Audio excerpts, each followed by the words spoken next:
Welcome back, guys! Today's goal is 1,500 likes, and I know you will achieve it instantly. So hit that like button and also consider subscribing for future videos. If you haven't watched the previous chapter, the link is in the description. In the previous chapter, Jotai, Lishan, Geezer Necromancer, and his entire team got their ass kicked from our boy Su Yang. Our guy was truly pissed at the Geezer Necromancer and gave him the taste of true damage, which resulted in his true death. Let's continue the story now.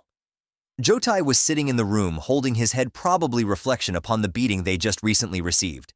Nobody was uttering a single word, and there was a dead silence in the room. To everyone's surprise, somebody came rushing in while yelling, "I am back!" It was the healer, Zhang Kexin. "Any news from the Master Chen?" Jotai asked the healer. "None," he replied.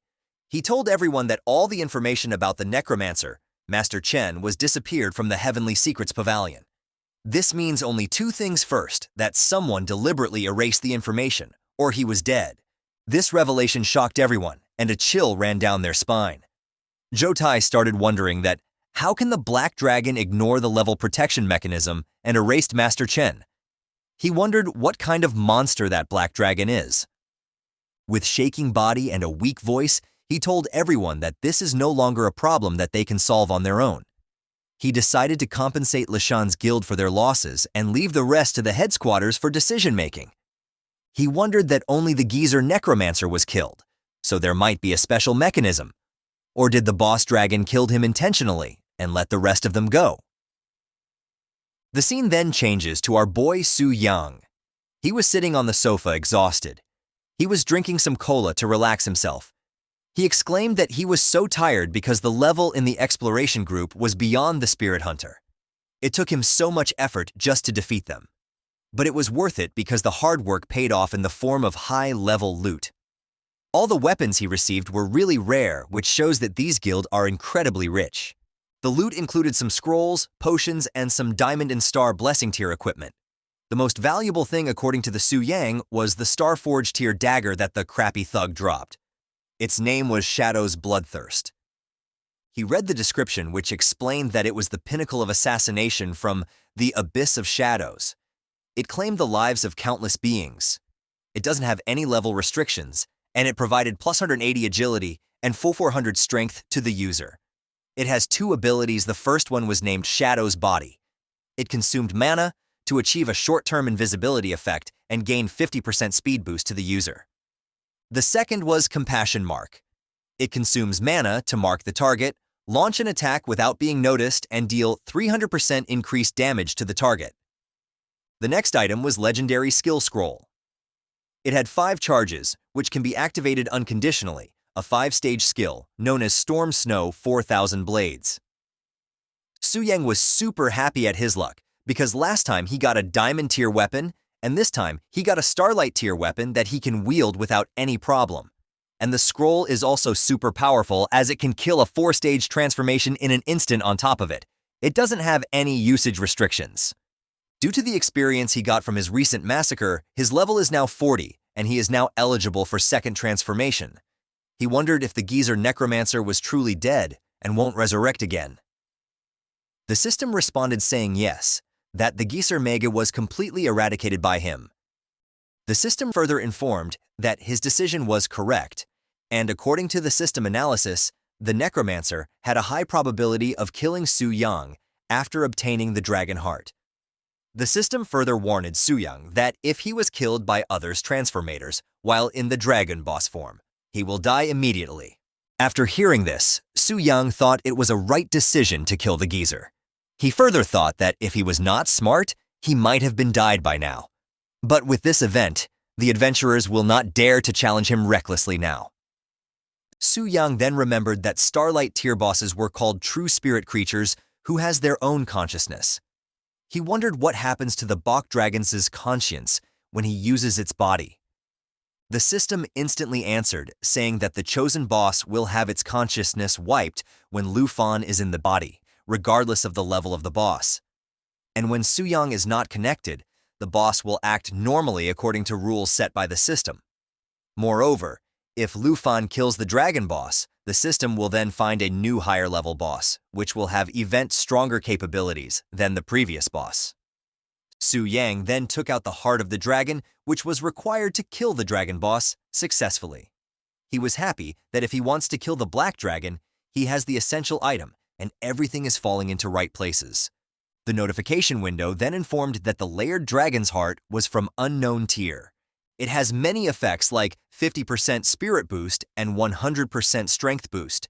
The other feature include Radiance of the Dragon Slayer, which ignores the giant dragon's racial talents and increases the damage done to the dragon by 500%. It also had the ability to summon the blood soul of Ancient Hero, which can aid the player during the battle with the black dragon. The unlocking condition for this equipment was to kill the giant dragon alone. Currently, the amulet does not have any charges, as no dragon was killed by our boy Su Yang. Reading the information, Su Yang wondered that the blood soul of the heroic spirit skill most likely referred to the hero who slayed the dragon. He thought that someone who can be given the title of a dragon-slaying hero is definitely a person with super strong combat power. This hero will definitely be much more powerful than a 5th-level professional. He chuckled, saying that with this super little brother, who is he afraid of? As his next goal, he declared that he will kill the black dragon and change part-time job title to unlock all the summons. This will be his goal for the next stage. He then opened the apartment door and went out, saying that it's time to go and accept the second transformation mission. The scene then changes to a new location, where our half-naked MILF priestess, where our beautiful waifu priestess was waiting for someone.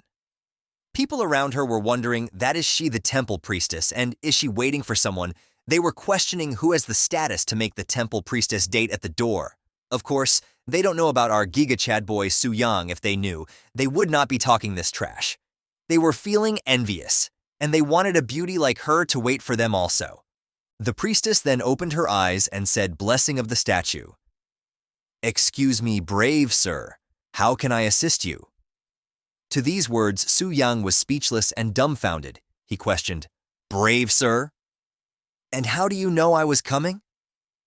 The head priestess explained that just now, the transformation statue emitted a guiding light, which was the signal that a VIP of the temple was about to arrive, and in the entire East Spirit City, there was only one VIP, which was Su Yang, and for the address, it was temple requirement.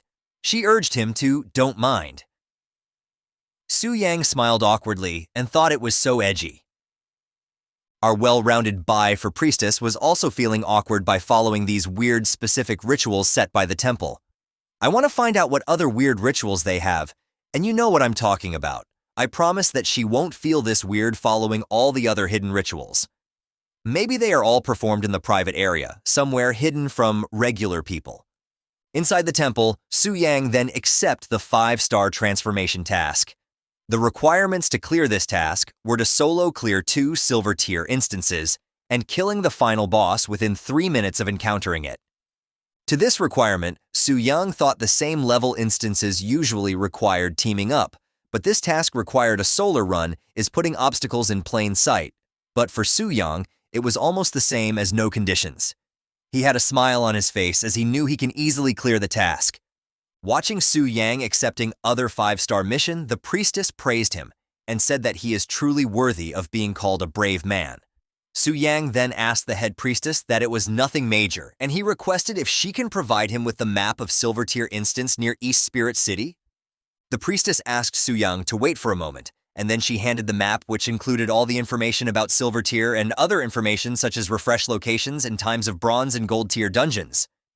He thanked the priestess and got ready to leave, but before he can leave, the priestess asked him to wait for a moment.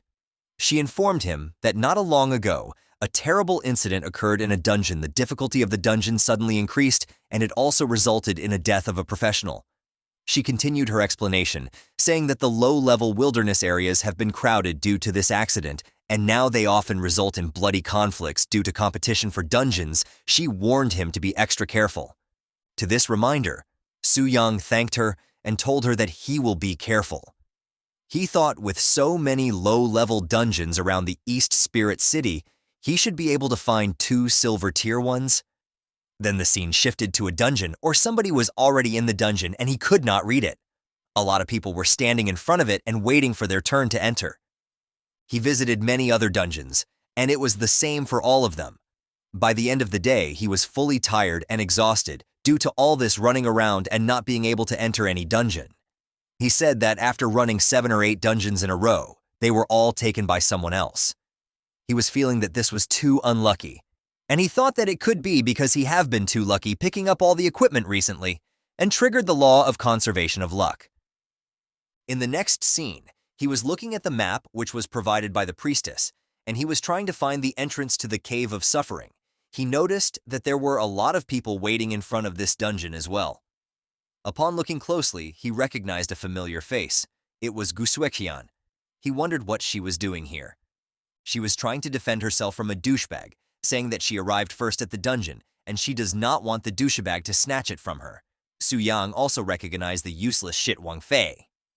Wang Fei, being a stupid shit that he is, was trying to take the dungeon away from Guswekian. He said that this dungeon doesn't have Phantom Cloud written on it, and if they want to enter the dungeon, they need to rely on their strength to compete with him. At this statement, Su Yang wondered, Phantom Cloud? Isn't that the sister guild of Phantom Cloud? It was a coincidence, he thought. Since they all are acquainted, it should be easy to negotiate. He then jumped down from the hill, saying that he's not planning to let go of this dungeon again. With this, the chapter ends here. I hope that you liked today's video, and if you did, hit that like button as today's like goal is 1,500 likes. Comment part 6 down below for the next part. Also, consider subscribing with the notification bell on to get notified as soon as a new video drops onto the channel. You can also join the channel to support me financially and watch videos before public release. I'll meet you in the next video. Until then, thanks.